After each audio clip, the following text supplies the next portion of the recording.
The government's proposed amendment to the Employment Ordinance was discussed yesterday by the Legislative Council's Manpower Affairs Committee.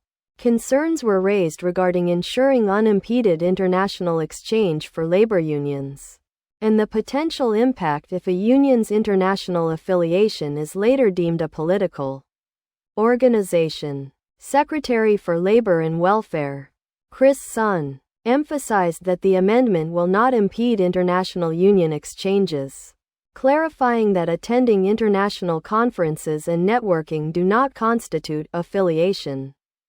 He assured unions that if an international organization were to become problematic, the government would notify them and facilitate their disaffiliation.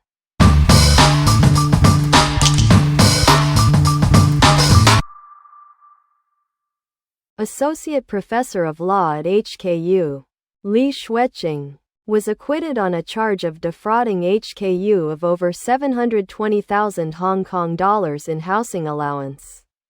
The judge ruled that the university's interpretation of its self-rental allowance regarding residency rules did not require the unit to be the primary residence. The court considered that the defendant's increased time spent at her parents' home in Kowloon's Kadoorie Hill during the pandemic, due to family care and increased home-based meals, did not negate her primary residence in Kowloon Tong's Yoho Town with her boyfriend. The prosecution's attempt to use a brief period of time away from the Yoho Town flat to prove otherwise was deemed insufficient.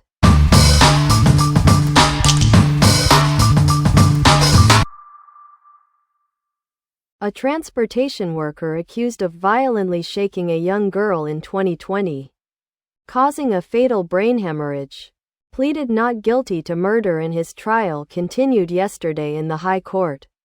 His cohabiting girlfriend testified that she initially accepted his explanation but remained uncertain of his guilt even at the start of the trial, stating, "I'm not sure if he, as a father, would do such a thing."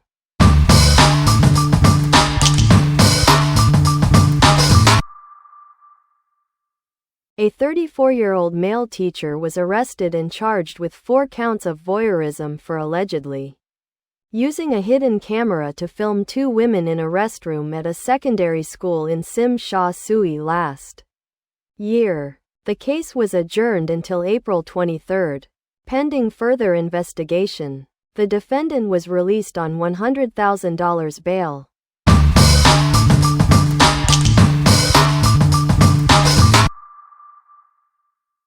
Following the tragic death of Zhou Tianyu, a young girl who succumbed to rhabdomyosarcoma and subsequently became a vegetative state in 2020, due to suspected medical negligence, the police have concluded their investigation.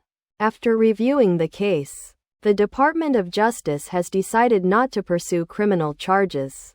The police are now cooperating with the coroner to determine whether an inquest will be held.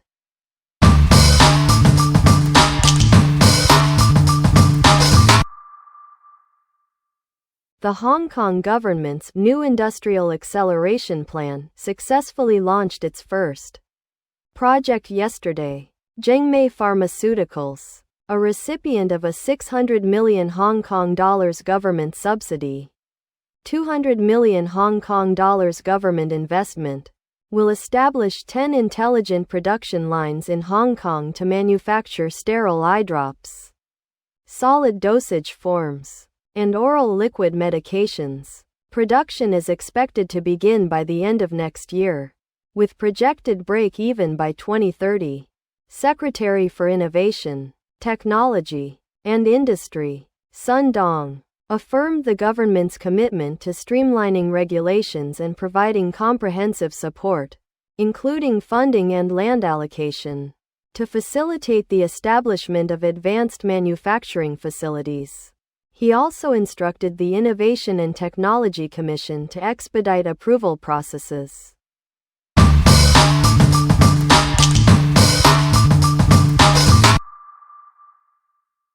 The Hong Kong government plans to implement a producer responsibility scheme for plastic bottles. and beverage cartons, currently recycled at rates of 14% and 1% respectively. Concerns have been raised that the scheme excludes imported goods purchased online or personally, potentially widening the price gap with locally sourced, taxed products and altering consumer behavior.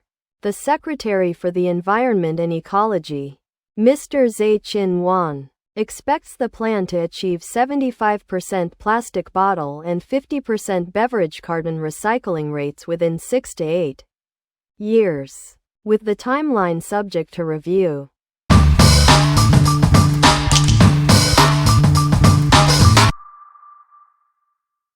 Zhuhai's new, 1 free, 2 reduced housing policy offers up to 3 years of subsidized housing to young professionals and entrepreneurs relocating to the city. The first year is free. The second year requires 30% rent, and the third year 50%. Married couples, Hong Kong and Macau residents, and foreign nationals are eligible.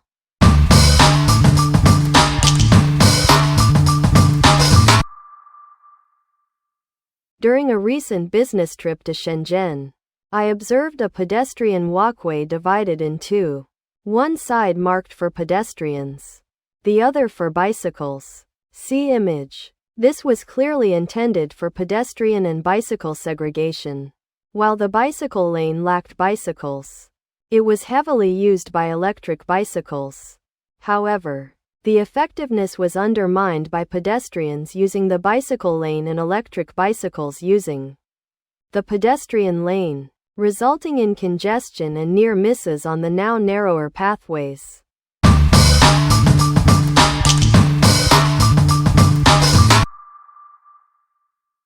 A vendor claiming to own a food stall at Xingyi Sports Ground recently posted online, complaining that teachers from an unnamed Kuai-Sing District primary school prevented students from purchasing snacks during their school sports day. The vendor alleged that teachers questioned students in front of parents, asking, "Which teacher allowed you to buy this?" Kuai-Sing Lutheran School, Hong Kong Sheng Kung Wei, responded to inquiries, stating that students had pre-ordered lunches and parents were also purchasing food from the stall.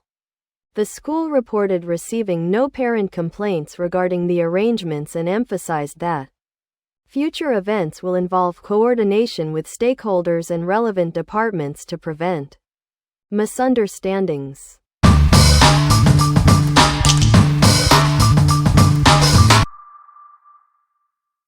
Hong Kong's Commissioner for the Guangdong Hong Kong-Macau Greater Bay Area, Ms. Chan Kit-ling, visited Zhuhai yesterday, touring the Guishan offshore wind farm and inspecting the operation of Asia's first industrial-scale offshore wind power hydrogen production facility. The Commissioner's visit highlights the valuable collaboration between Hong Kong and Zhuhai in leveraging their shared resources for economic development. Zhuhai's experience in low-altitude airspace coordination, operation service platforms, and the establishment of a regular low-altitude logistics delivery network offers valuable insights for Hong Kong's own low-altitude economy development.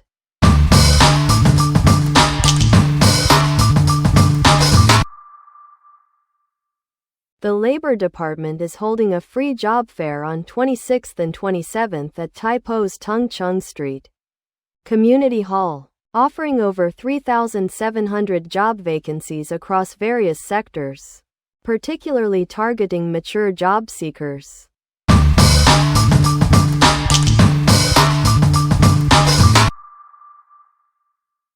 The budget will be announced tomorrow, with public concern focusing on whether civil servants will face a pay freeze or cut. The chairman of the Junior Police Officers Association, Lam Kai-wai, stated that regardless of the final decision, they will comply, trusting the government's consultation with numerous experts and advisors. He emphasized that civil servants will stand with Hong Kong to overcome challenges, while acknowledging dissenting opinions. He asserted that maintaining social stability in Hong Kong is the paramount duty of civil servants. Regarding concerns about morale, he argued that while remuneration is crucial for employees, the 2019 anti-extradition protests, a grave event, did not impact police morale, suggesting no other factor would be sufficient to do so.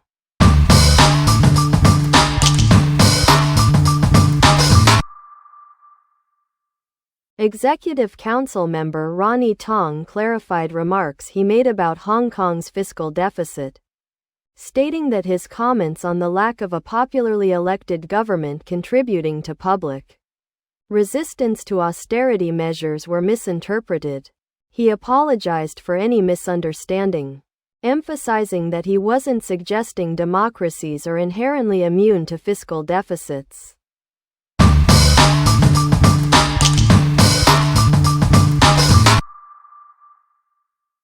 The government recently classified Etazlam and 3 similar substances, space coke, as controlled substances.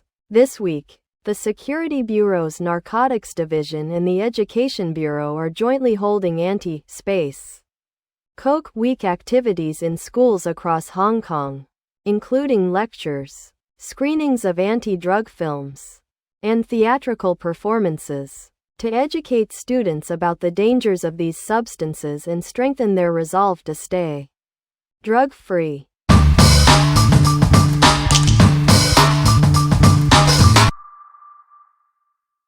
The government's talent acquisition program has faced criticism regarding its use by mainland Chinese parents to secure Hong Kong university places for their children.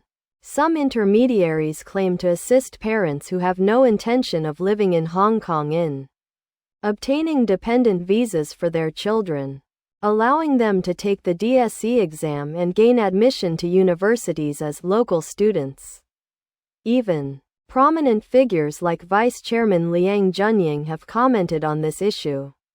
While the ability to educate children in Hong Kong is a significant factor attracting high-achieving mainlanders, overly restrictive measures could hinder the program's effectiveness. However, exploiting the program solely for the purpose of securing a Hong Kong education for children, without the parents' genuine intention to reside here, is a clear abuse of policy intent and necessitates preventative measures. Altering the definition of local student presents complex legal ramifications and requires careful consideration. The authorities should explore simpler, equitable solutions that maintain the program's attractiveness while preserving its fairness and integrity.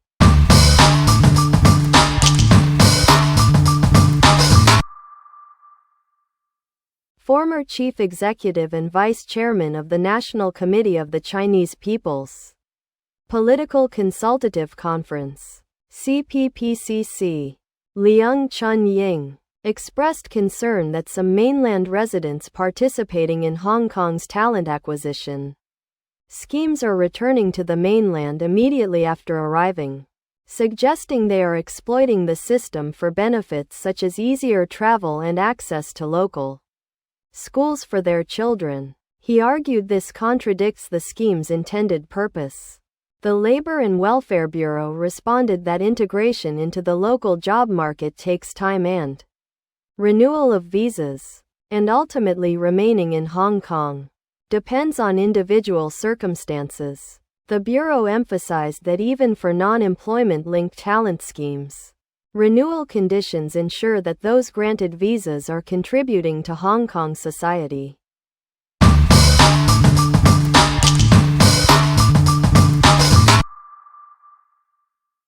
Financial Secretary Paul Chan will unveil a new budget tomorrow, signaling further cuts to recurrent government spending. Analysis of the 2023-24 accounts reveals that 25 departments exceeded their budgeted recurrent expenditure by over 4.7 billion Hong Kong dollars. The Chief Executive's office saw the highest percentage overspend at 7%. while the Health Bureau recorded the largest overspend in absolute terms at 1.9 billion Hong Kong dollars. This significant overspending by numerous departments has drawn criticism from lawmakers.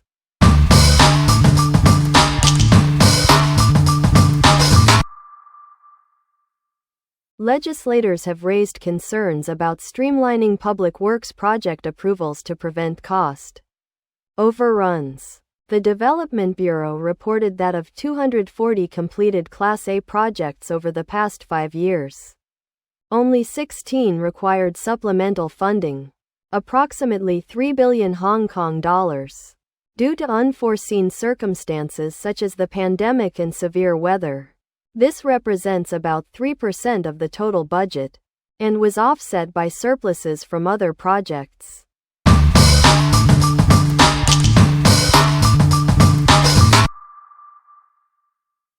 Four outsourced Food and Environmental Hygiene Department (FEHD) cleaners were filmed in Sham Shui Po last Saturday, 22nd, posting and subsequently removing self-made street posters, apparently falsifying their work records. The FEHD is investigating, suspending the cleaners, and referring the matter to the police for suspected record falsification. The contractor, Puyi Cleaning Services Limited, claims no minimum poster removal targets exist and has found no evidence of deliberate falsification.